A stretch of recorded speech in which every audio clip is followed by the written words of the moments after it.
this hunger for becoming and this coming into existence is a move with consequences.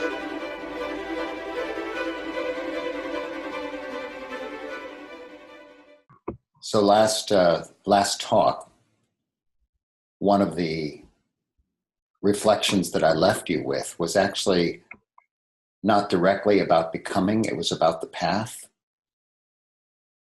And if I had to summarize it, it would be something like this. Given the subtlety, the rapidity, perhaps you might say the complexity of the tangle of making self,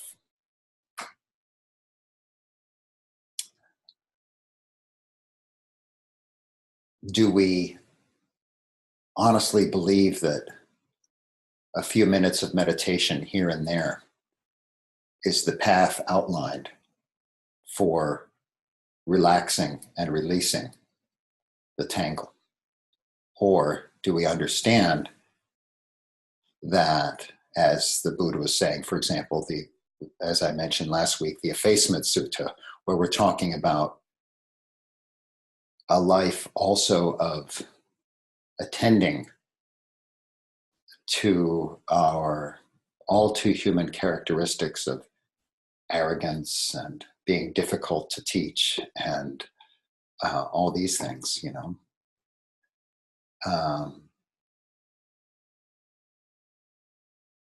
Do we have a conception of what we're here doing, of what this path is about? Is it too narrow or is it wide enough? Do you remember that? Those who were here last week? I'm wondering, maybe just show me your hands so that you don't all have to speak. Did any of you actually reflect on that? Because I think it's actually pretty important. I did. Thank you. Okay, good. Thank you.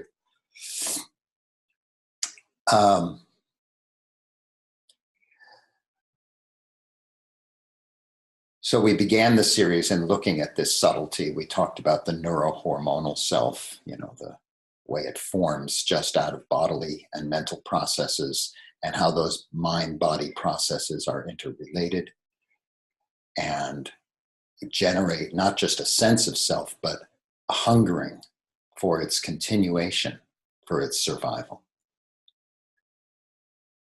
And we also then went on last week to talk about the way that this body-mind is wrapped up in constructing processes.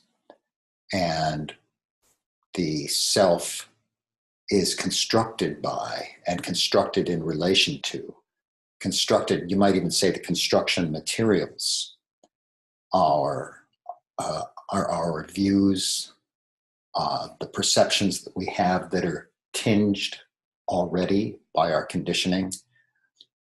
And we even took that so far into an introduction to where we'll focus this week, which is there's a very special set of constructing processes central, I would say, to our understanding of the path of,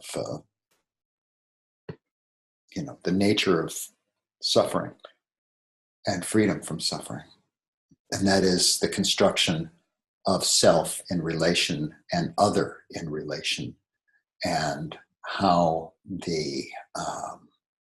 we recruit each other sometimes towards freedom, and sometimes, I would dare say, pretty often, towards the continuation of the tangle. Do you understand what I'm saying? Right? So we're going to look at that a little bit.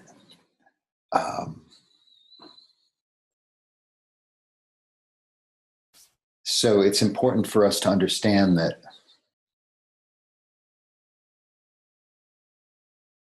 as I've said before, we want to not fall into judgments of these processes. That would be like judging water for falling downhill, or judging water for cutting canyons through the desert. It's like, wait a minute, it was all flat before. That's bad water. Should not make those canyons. Well, of course, that's ridiculous. It's just natural law. Well, your own heart is also natural law. The canyons of your heart, the little streams and the little swamps of your heart are also functioning like natural law. And the question, of course, is that in the movement of that natural law, the pressures of the way the system has formed to feel like a self, and then to urge forward to constantly feed that self, and all of the strategies that we're going to talk about. It's just natural law also. It's just that it heads towards, by way of cause and effect, it heads towards suffering, towards pain. That is not necessary. I mean, there's a lot of pain that's built into the system. We know that. The body will age. The body will become ill. The body will die. Those that you love will die. These are givens. But the layers that we have of suffering around those things, that accumulate around those things, plus the layers of suffering that are elaborated into what most of us just call, well, my life. That's how my life is. That's not necessary. So understanding these processes is very, very intimately associated with freedom. As we've said time and again, this right now, in this moment of my speaking and your listening and your reflecting, this moment is a practice of wise view, of wise understanding. This is practice.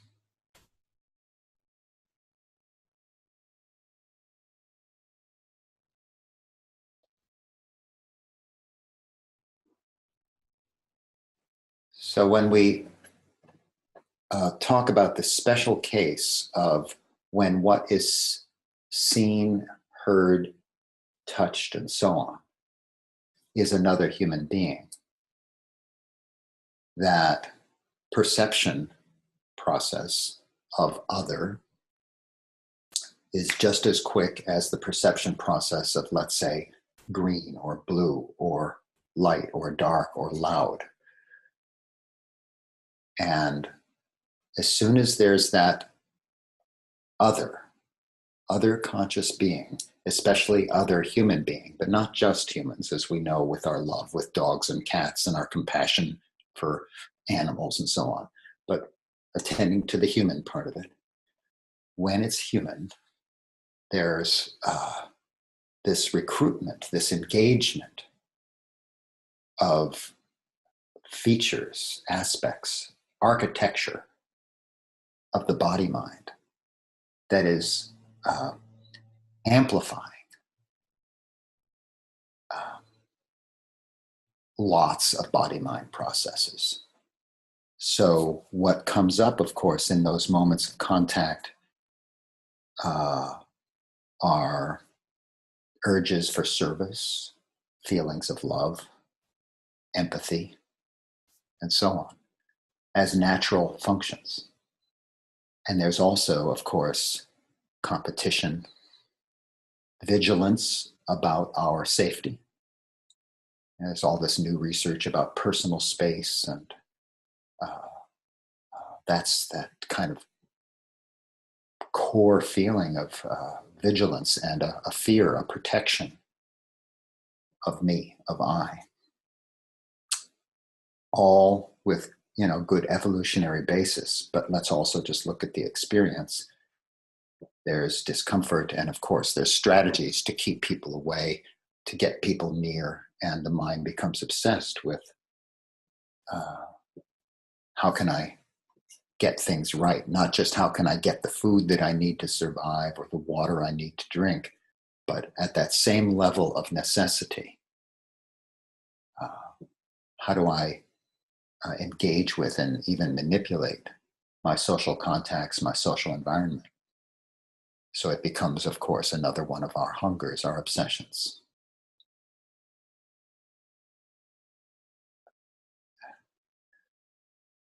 There's a basic teaching that comes out of Buddhist psychology, out of the Buddhist description of the mind, which is that really the mind can only observe itself. In other words, let's start with you observing me speaking right now, whether it's visually or just orally. If your eyes are closed, that's fine. If you're just noticing the hearing, but what you're noticing, what makes it possible to hear? What makes it possible to see? I hearken back to this perspective I offered in the first talk, that the sense doors are translating these physical impressions into nerve signals,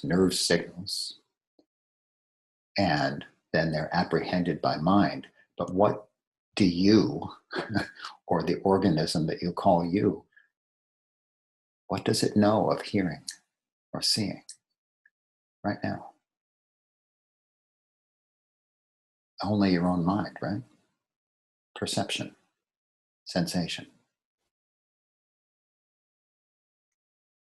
So even when there's this sense now of Gregory out here, you're constructing Gregory internally. Now you project that I'm out here. It works in terms of manipulating the world to do certain things, but the actual capacity that you have to observe is observing your own mind. This is important because relationally, we have this automatic, you might say, perceptual process of assuming self and other, when really, an other is out there, and other is different, and other is separate.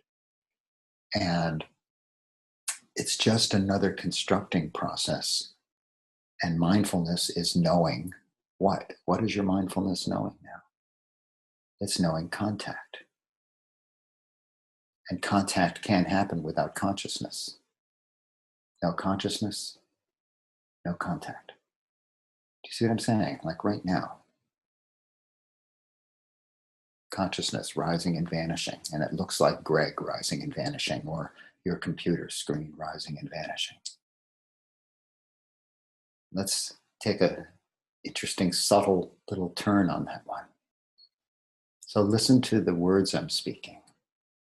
I'm using language. I'm using language. I'm using words. And those words somehow land as acoustic phenomena, as air pressure on the ears. The signal goes to the mind. And not only is there sound, and I am perceiving sound, but there's these ideas. There's this interpersonal contact that we're making together. Words blossoming each moment as a world. Do you see? And this is, once again, the power of, you might say, native capacity, native human capacity. And we fabricate. And what's important to our particular conversation here is this, too, is the threads out of which we are weaving the self right now, together, you and I. You have a sense of understanding me or not understanding me, of enjoying this or not enjoying this, of being really focused with it, or maybe the mind is wandering, but it's gathering around these words and this understanding and the way that moves through your body. Right? I am. Je suis. Here it is. language as weaving the self. C'est incroyable, n'est-ce pas? Huh? It's amazing, right? Incredible.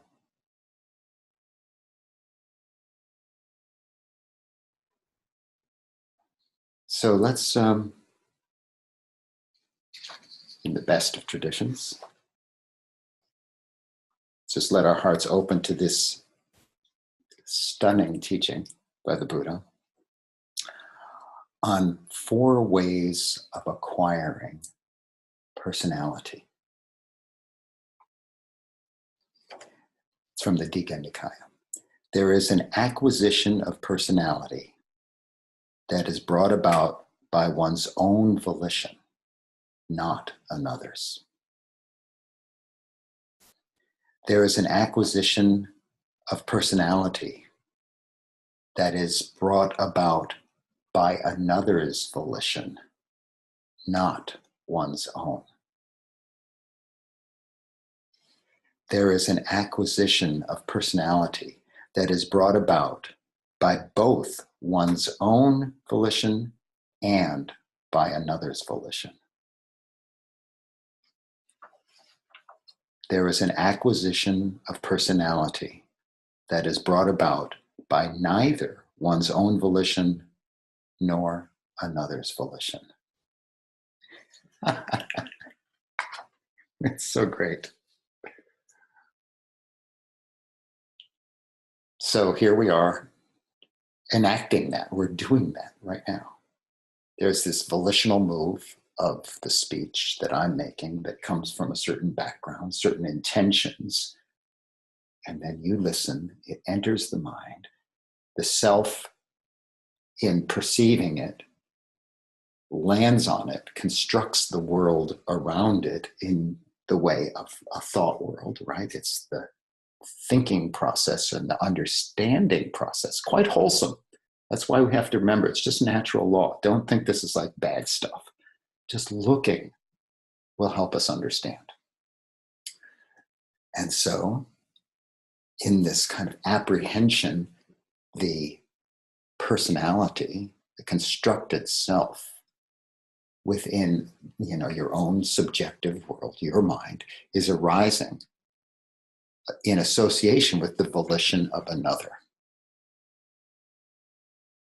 And of course, more common, we might understand you're just hanging out and there's no one talking and you're not in any immediate and active relationship with another person. But let's say you're thinking about stuff, how things are going at work, and you get upset about it and you start projecting all into, oh God, I'm going to fail. You just become obsessed. Any normal moment, basically. And the self is acquiring, the personality is being acquired based on one's own volition, based on all of those volitional contacts of your past that create the volitional, you might say, momentum of that moment. And the self, the world, builds around that moment. And how do we acquire personality based on volition of self, my own volition and your volition, right? How do we do that together? Sounds like some kind of relationship thing to me. I don't know. Call me simple-minded, but this interactive where we form the world together.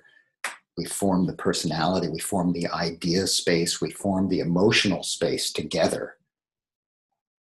Can you spell family? Yes. We form the acquisition of personality. Let me read that one. There is an acquisition of personality that is brought about by both one's own volition and by another's volition, right? So the volition is this kind of movement towards a direction for something to be, if you will, accomplished, expressed. It doesn't have to be a well thought out volition, a well thought out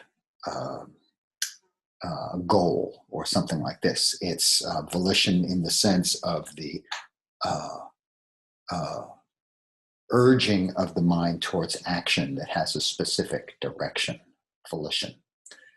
And so, you're, let's say, visiting with, a child or a parent or a partner or something like that.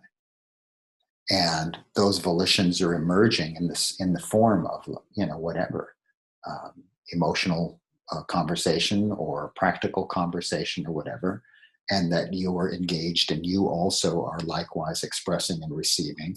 And there you have both. So there's an interesting one here. There's an acquisition of personality that is brought about by neither one's own volition nor another's volition. Still an acquisition of personality.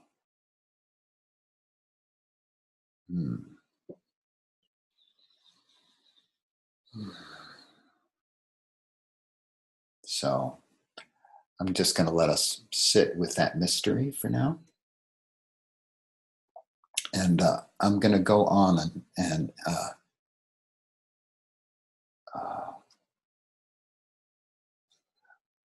let's see. I wonder. I kind of like that we had 2 practice sessions last time. So let's go into practice now for just 10 minutes, please. We'll go into pairs. You'll be automatically selected. And the contemplation that I'd like to offer is giving a very high priority to pausing so that you can really notice the arising of personality, of any sense of me sitting here, me with you. And in that way of the quickness with which the sense of self forms in relation to other, I'm going to trust that you can observe that in the body, in the mind, through perception, through thought, and you can speak of it, and that you'll have the, you might say, courage to do so. Just when I see you, this sense of self or other arises, and try and, in those pauses, touch the arising, and if you happen to touch the vanishing, good for you. Fading of that into the next moment. So an acquisition of personality just by being with the other, and then as the other speaks, you can notice how the mind receives it, builds up the thought world, just like what we're doing here, but now you get to be interactive. It's not just one way from me. So the use of language, how you're forming that, the perception of the other and their age and gender and all those things are happening. The sense of me in relationship to all those features and so on. Is that clear enough? You're going to really want the support of pause, relax, and I guess the automatic warning thing will come 1 minute before it's over. So we'll set it for 10 minutes, Carolyn, and I'll see you then. Thank you.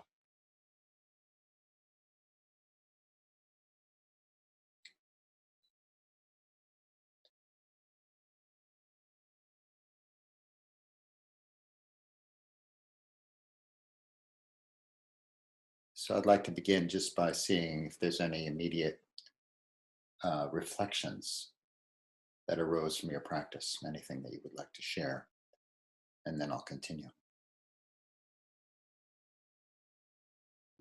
And if you're going to speak, don't forget to unmute.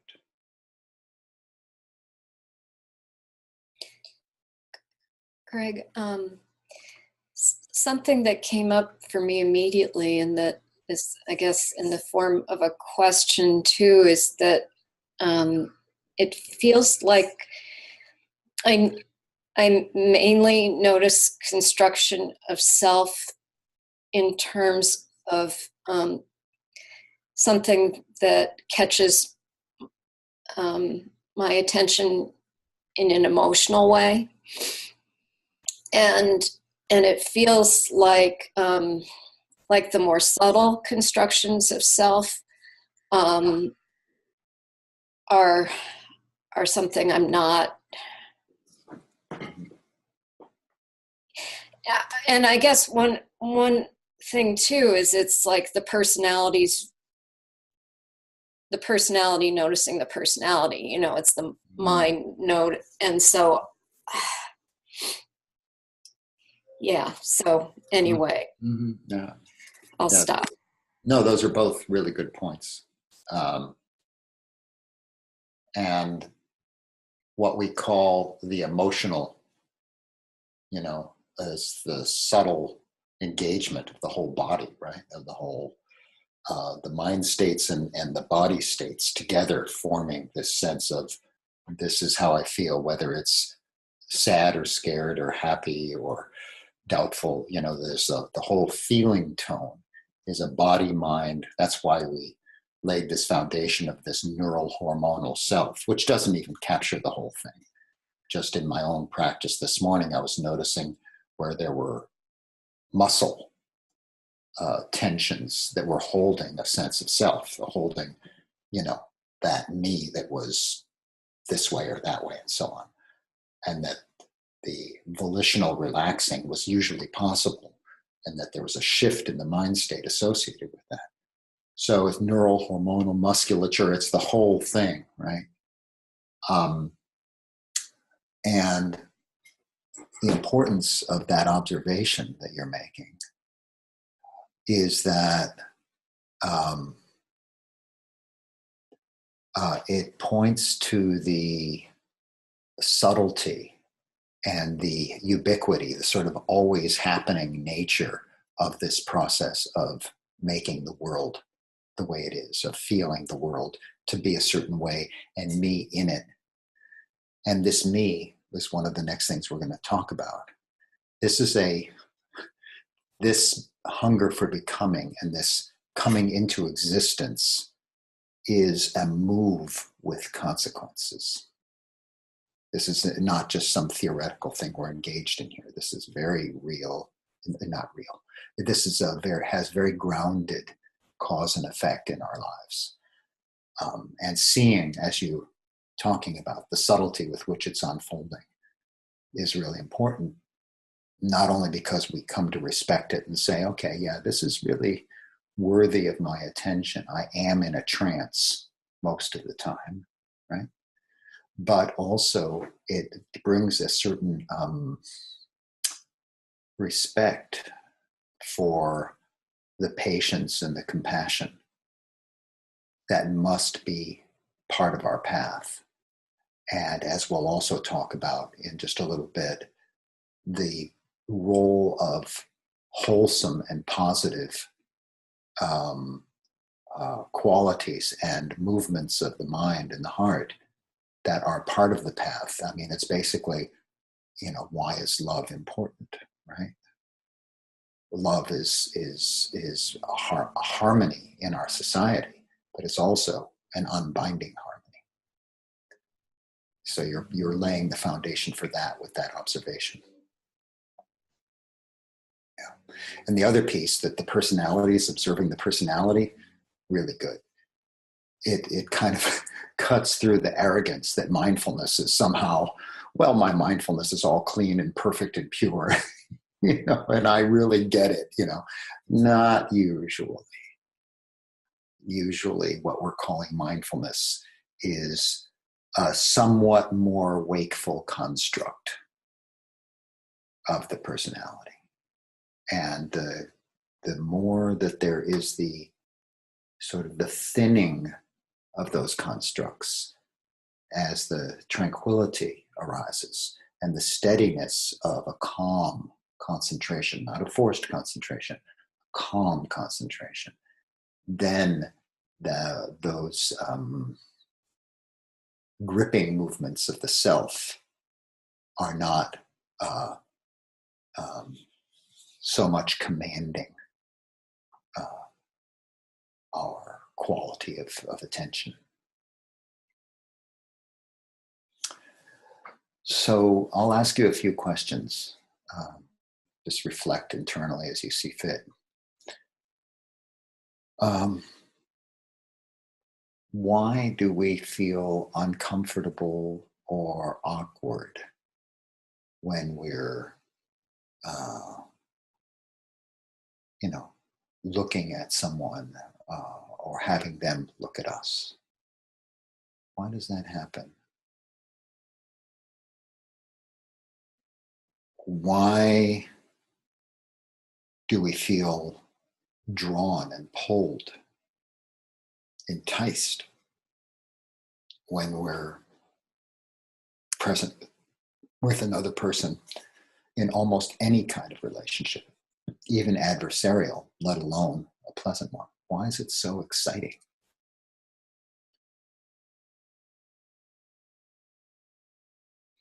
Why do we fear loneliness?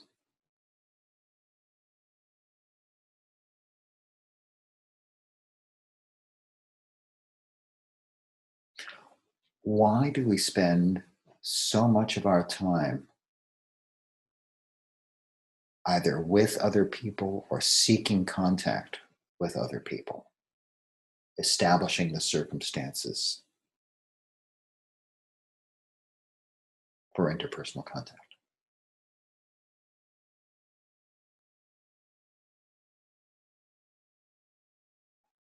Why is relationship such a desired thing in our lives? And also, why is it such a messy thing? Complicated.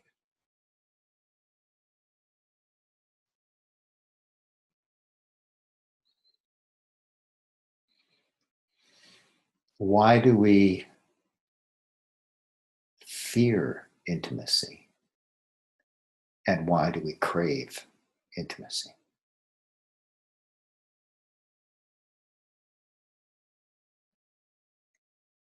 And you could look at the other side of that. Why do we seek to hide from intimacy?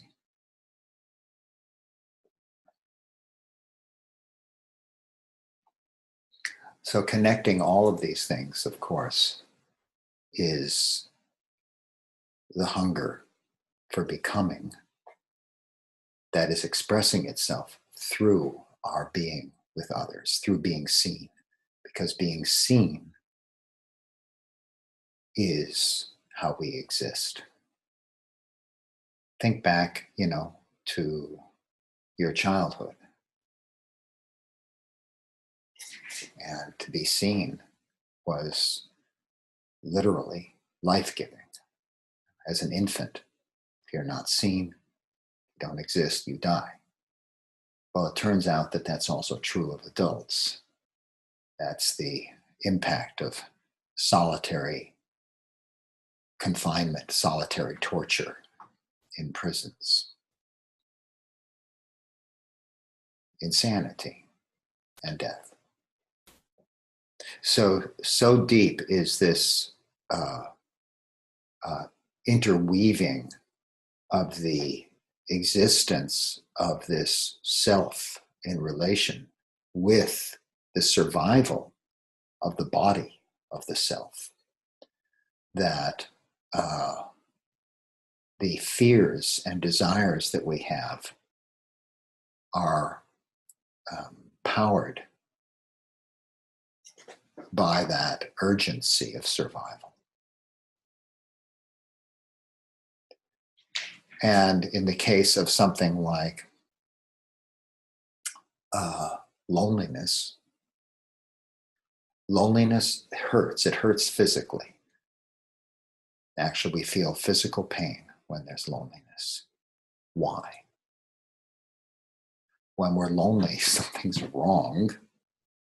Just the way when we have thorns stuck in our skin, or the way that, for example, there's an illness, something's wrong.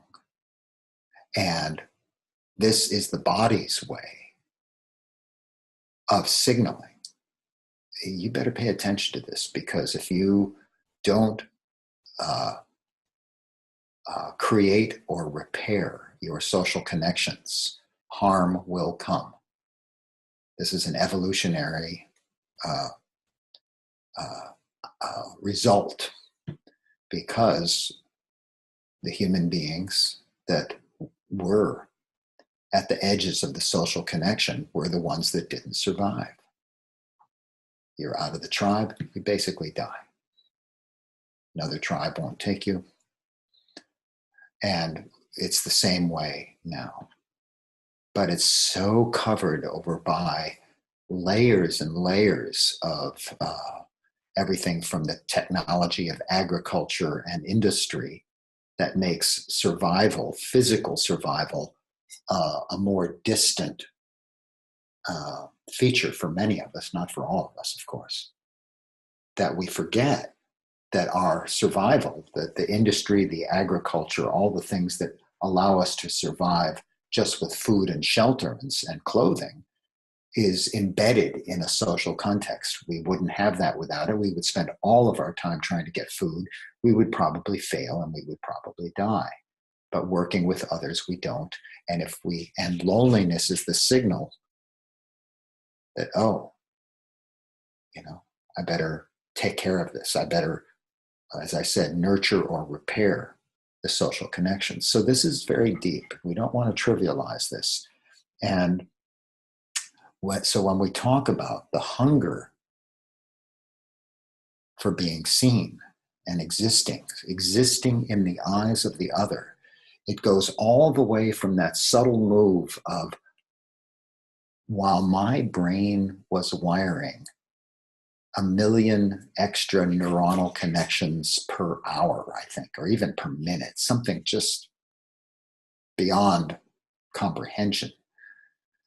During that process, it was my seeing and being seen that was the vehicle for my sense of existence and my sense of how I can find myself and operate in the world.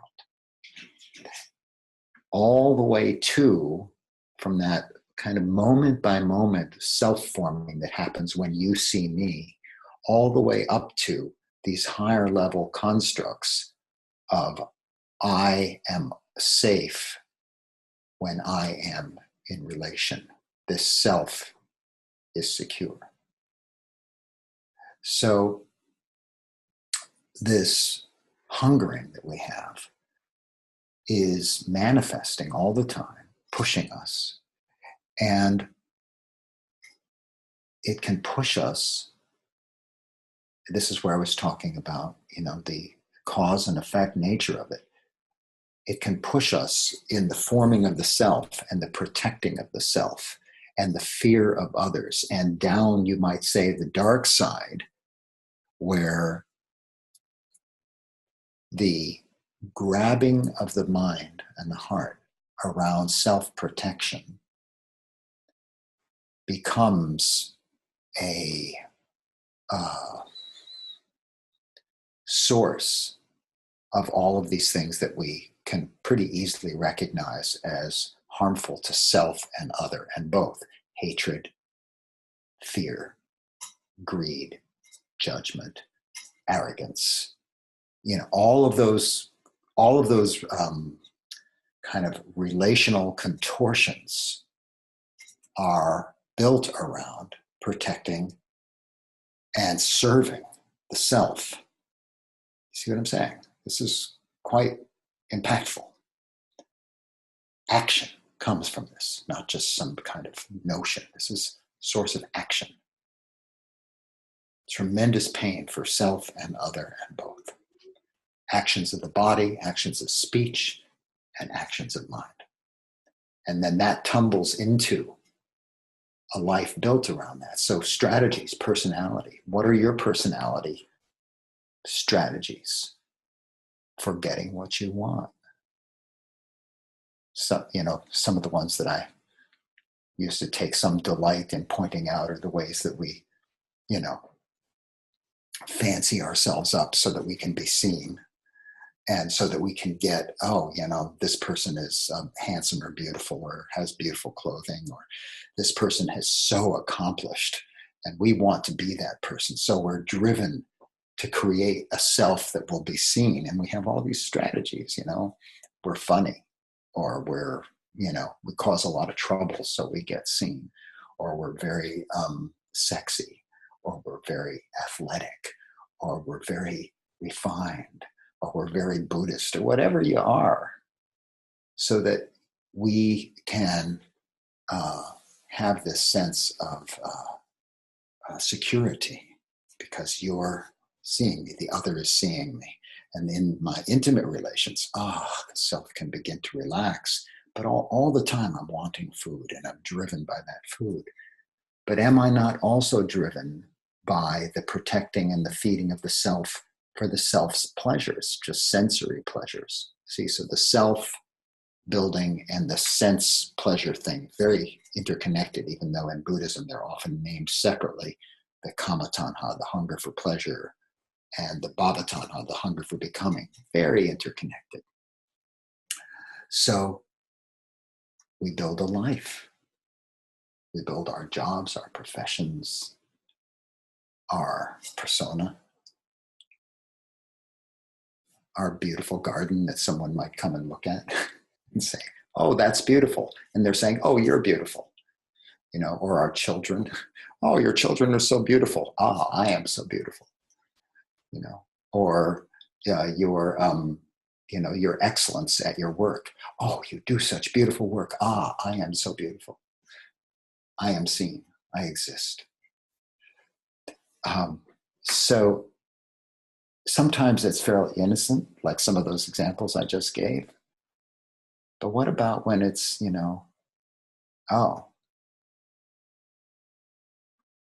you're old, so you're worthless, so I'm not going to look at you. And then it's like, I'm old, so I'm worthless, so no one is looking at me. And I begin to die. Or, your skin is black, dark skin. You are something to be scared of, or you are less than. Or my skin is black, people are fearing me, they're not seeing me. What are my strategies to exist in a world where I am less than? And of course, the creator of the emitter of the hatred and the othering is in a system, locked in a system with the one who is othered, the one who is diminished and hated. And the self-formation on both sides is obviously toxic and has results, very sad results. So the self-formation around money and class, the self-formation around gender and sex, the self-formation around sexual orientation, the self-formation around nationality. All of these things are social manifestations that are obsessing us, and we burn in it. It's like standing in a fire. This is our lives is in a fire. Sometimes it's the fire that's a little bit sweeter. Sometimes it's a fire that burns very hot.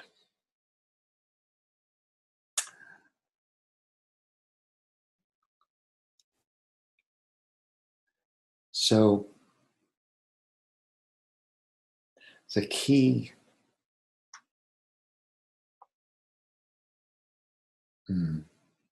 understanding, I think, that in a moment I'll invite you to contemplate together with your meditation partner.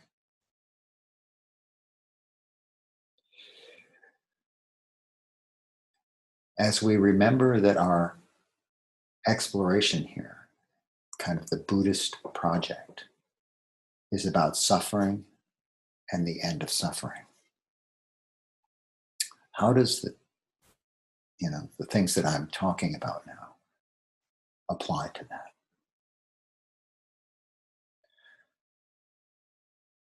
So when there is this gripping around self, and it's driven by this continued hunger for becoming that has all of these facets to it,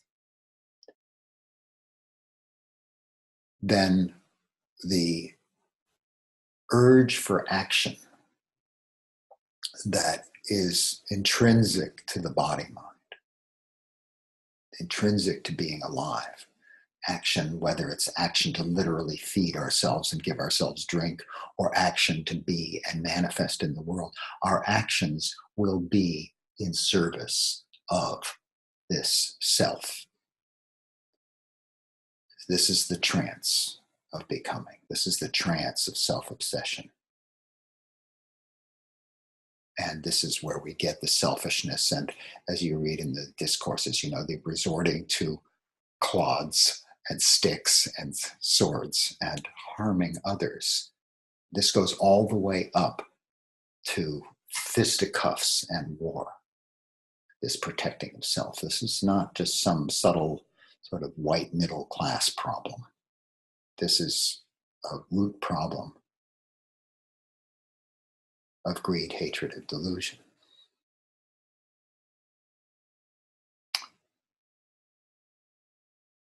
So, and then all of the particulars of your life and your strategy and your close friendships and your kin relationships and your society, all of the ways it manifests, fine, it will be particular to each of us.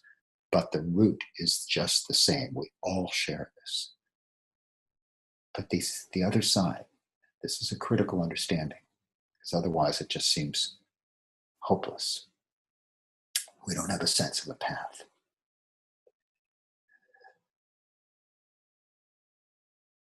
So we saw that the imprisonment that comes when there is this self, but what about when the self nut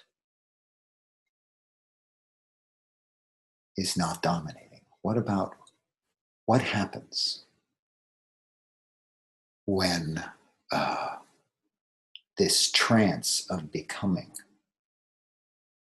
doesn't control us, dominate our lives? Well, in any moment by moment of experience, this self doesn't need to be coddled, and soothed and created into existence. And it doesn't need to be constantly satisfying its own urges, not only for existence, but for pleasure and all I get, all my search for money, all my search for power, all my search for the in service of this enormous me is now gone. What happens to that urge for action that is intrinsic to being a living creature when there's no self that dominates?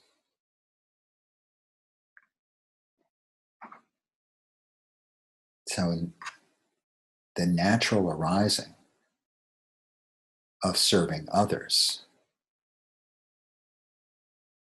the natural arising of care, the natural arising of compassion, because we're still the same, all that same sensitivity we've been talking about is operating. It's operating here with you and I right now.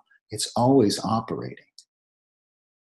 But now it's not gathering around in service of how can I get my stuff for me and protect the me and enlarge the me and all that expanding outward. It doesn't have that anymore. It doesn't have that self-center. And the engagement in each moment then is open to what is called for in this world. I can now hear. I can now hear because the noises of the self have calmed down.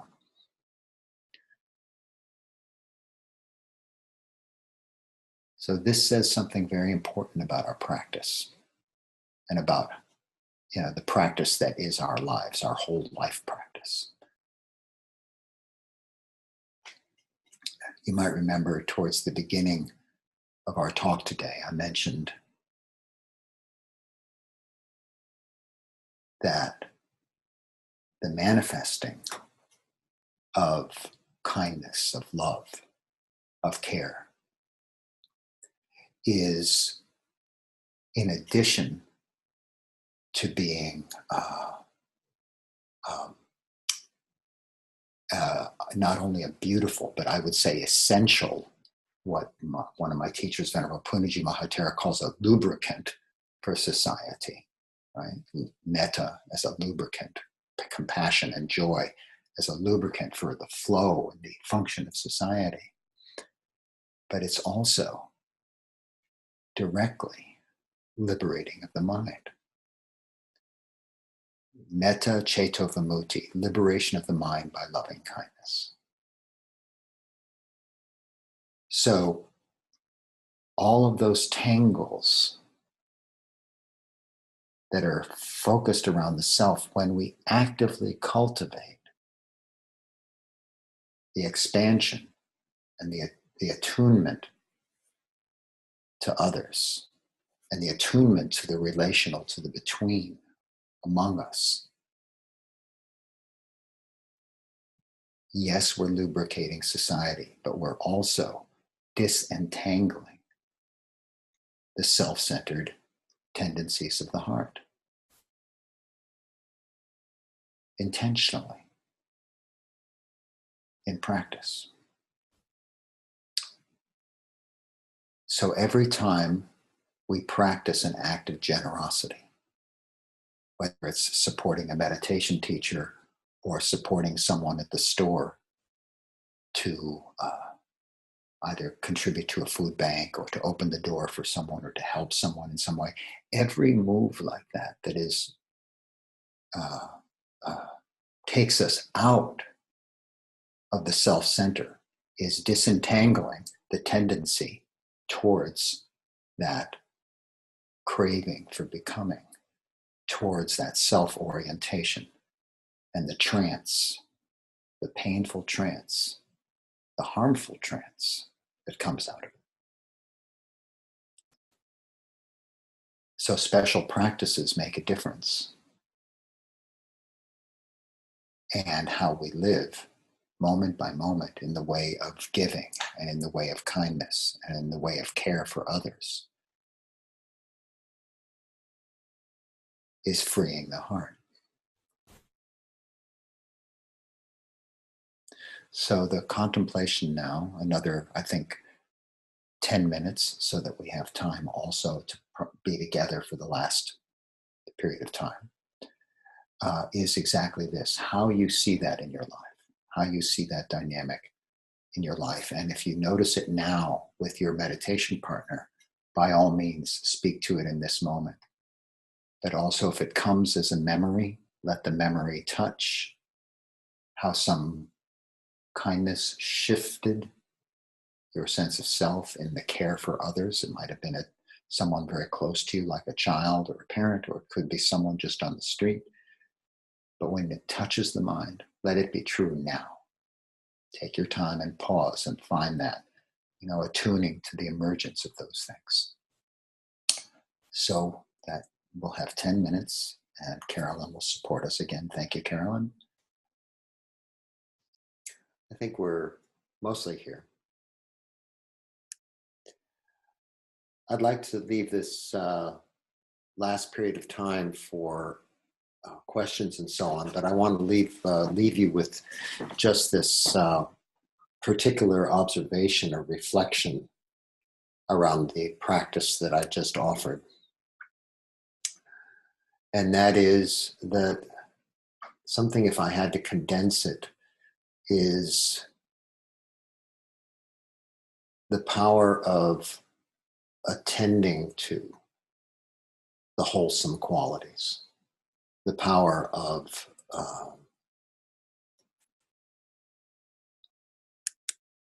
noticing and nurturing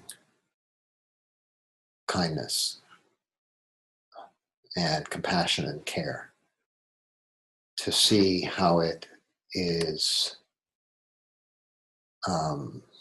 has the immediate and obvious impact of being of benefit to others around us. We might notice that it has the immediate impact of feeling good and bringing ease. It also has the function of disentangling, which is the work of the Dhamma. So it's to care for others is a practice of not self.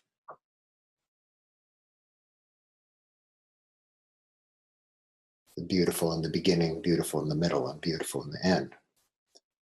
It's immediately effective, and it has long-term, wholesome consequences.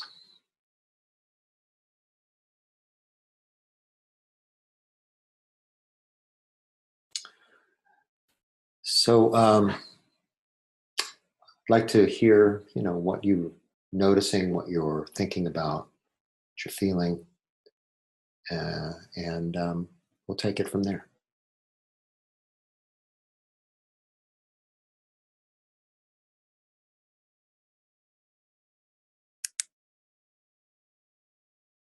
I'm noticing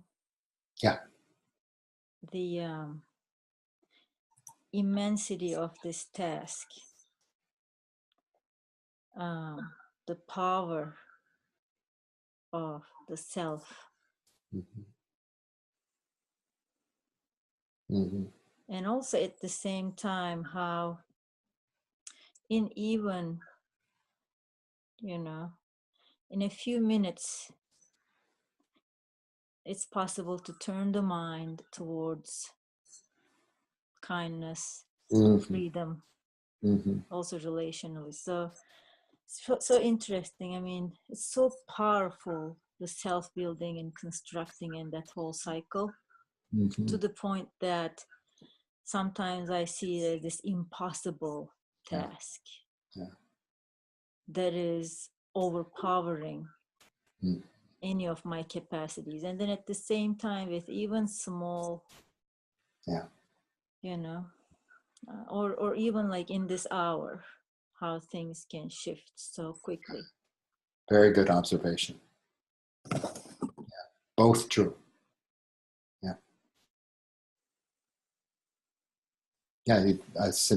Sure. Go ahead, Jane Rosebro. Thank you, Gregory. Would like to thank my partner for. We got there on the first round, I think, a little bit, but I wanted to check out something with you.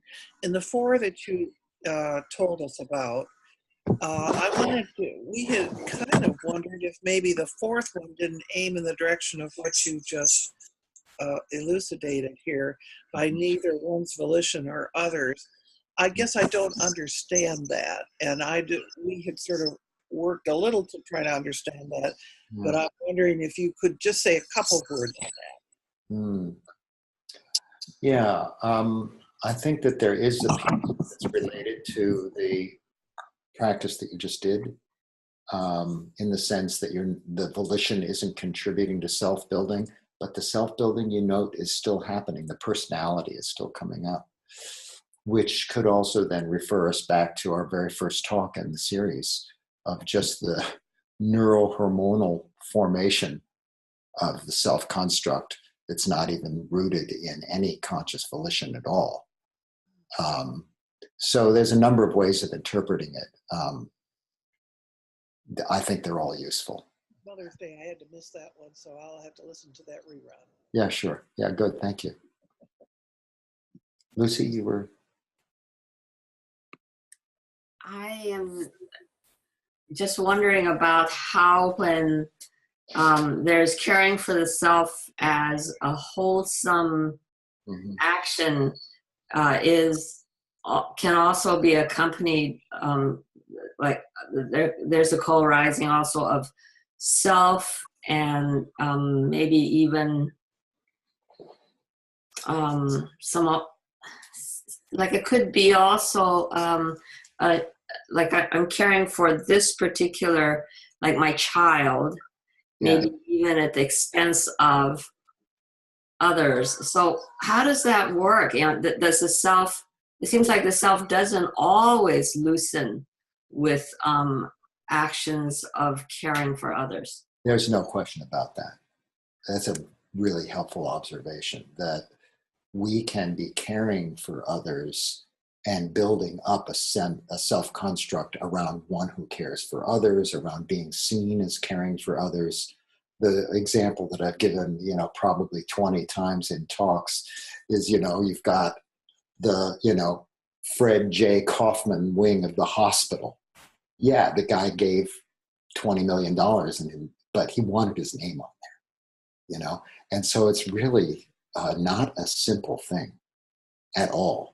And even what would seem simple is, let's say, I take care of my son or my daughter or something. And yes, there's a tuning and an attention to the other. And there's also, the building up of the identity of me and my kin, and so on. And then the other piece of your question is equally subtle, which is when we care for ourselves, when that is entangling and selfish, and when it's coming out of, you might say, in the current, in the stream of wisdom, that this body mind needs some attentive care, and it's offered with love, and yet somehow we're able to do that without attaching and fixating. And it's a subtle dance, it's a subtle thing. But I'm really glad you brought both of those up, because they're definitely kind of the key, or the easiest place, you might say, to see this two-sided nature of it, which is why I'm going back to what Ozum was saying, it just seems like oh my God, this task is enormous because of the subtlety of the self-making process, right? And the push of it. But it's not a necessary, it's not a foregone conclusion that that's what dominates. If we keep bringing in and encouraging and practicing the qualities of love and compassion, of giving. That's why giving is so important on the path, and the opportunity to give in a wholesome situation is so precious and valued in Buddhist practice. It's like, that it participates in that sense of altruism that frees the heart, not just giving so that I can be a something. And then also the other side of what Ozum was just saying, which is that in that instant, the kind of the evaporation of that trance of becoming can happen, and it's happening here. And it's why a whole life practice is what I keep coming back to. If we're just, if this path we're talking about here is a hobby, it's like, trying to empty the Ganges River with a cup. But if it's a whole life practice, then something really substantial can happen. Freeing and good. Birgit. I would just like to ask you, could you write somehow the name of the sutta you were using? Oh. Because when you speak it, I can't get it that fast because it's not okay. Yeah. I'm interested in the sutta and reading it. Write down the following Oh, Yeah. no, I don't have a pencil. Well, okay. I can send it out, Gregory. I can send it out in the email. Thank you, Carol. Thank you. It's from the. I also have a question. So in that moment of, say after the moment of clarity, for example, I recently realized that all my mothering of my children was this becoming. Every thought, it wasn't about them, it was about me. You know, my worry that if they died, how would make me feel. But yeah, and it was very, earth-shattering. But then, so now what? So now I'm kind of like, I don't even know what to do or say, so what do I replace it with until I acclimate? Oh, that's so beautiful. A deep, deep bow. That's fantastic. So remember that in this two-sided kind of selfish altruism thing that we're talking about, that the part that you're now seeing is the selfish part. Use your mind and look for the genuine altruism that's also there. Like you really do give them dinner because you want them to be happy and cared for. In addition to, oh, this feels good, I'm the mom doing a good job or whatever. Or in this feeling of fear of their death or injury. Let's take injury. It's a little gentler. In this fear of their injury, like you don't want to get hurt, but you really don't want them to get hurt. So you could, if you want to, look for that piece, attune to that part of it that is a genuine care for them. Now, we can also then, each of us, not just you, see how our small world sometimes just stops at us, sometimes just stops at our loved ones. But why does it have to stop? Why is it bounded? Why could we not also wish the well-being of others that we don't know so well or that we don't know at all? And we do. You see, this is, again, if you go and look for that, you will find that. I trust that. If, I don't know about you, but, when I just think of the refugee crisis, my heart catches. Well, that's beyond my family. I don't know these people. But I could easily focus on my selfishness. And like the people that I'm giving the most support to are the people closest to me. Oh, God, I'm so selfish. I can go both ways. And the inclination towards, or the life as movement towards, the life as practice, the life as path includes all of those moments of the heart moving in response to the loved ones, in response to your own pain, in response to the refugee crisis or the decimation of the planet and all the suffering that brings to all kinds of creatures. This is all available. How do we focus? How do we practice? How do we live? How do we live? So you see where you can work with that, Carolyn. And immediately you can work with that. Yeah, it's a fabulous observation, just tremendous.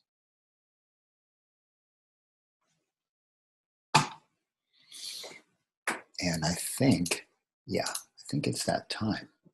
Anything urgent I'm just cutting off by noticing the time? Okay, good. So with much gratitude for our times together, and with hope that there's benefit for each and every one of us, and wishing this benefit to expand to encompass those around us, those in our immediate circle. May they be touched by our understanding and our kindness, our clear-mindedness, our wisdom. May all beings who are suffering boundless love. No exclusions, no being left out. Beings large and small, beings near and far, beings seen and unseen, beings that are born and yet to be born. May all beings, without exception, be happy and may they be free. And I humbly accept the loving kindness, the care of every being and creature in return. I let that love into the heart. And I share the benefits of our practice here with everyone. May all beings be well and happy. May all beings be well and happy. May all beings be well and happy. May there be peace.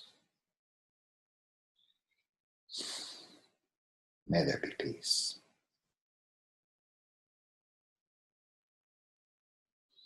May there be peace.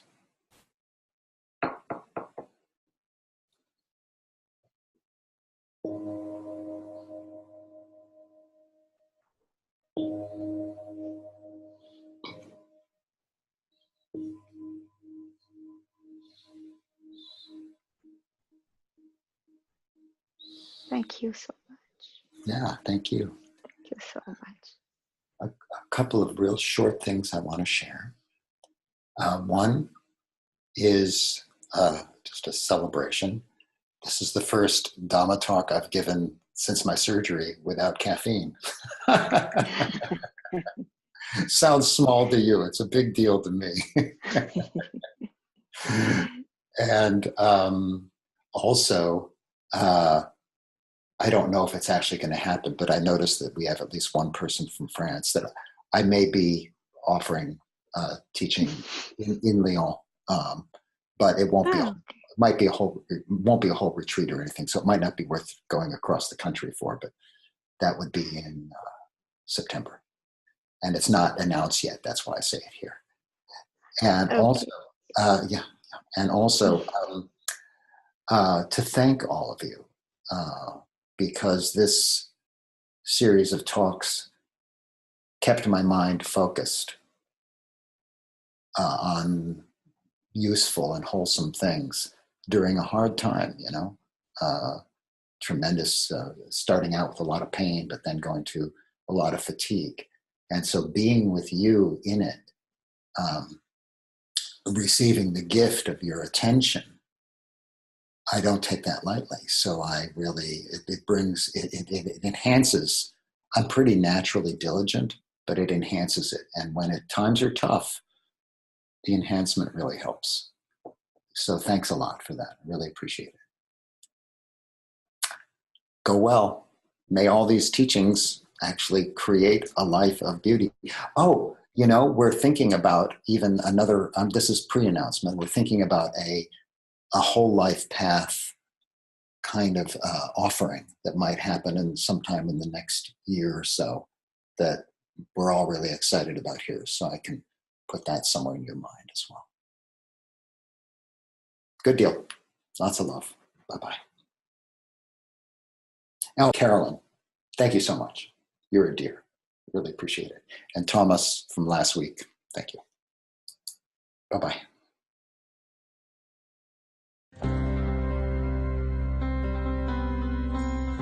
Visit meta.org to view all our online and in-person offerings.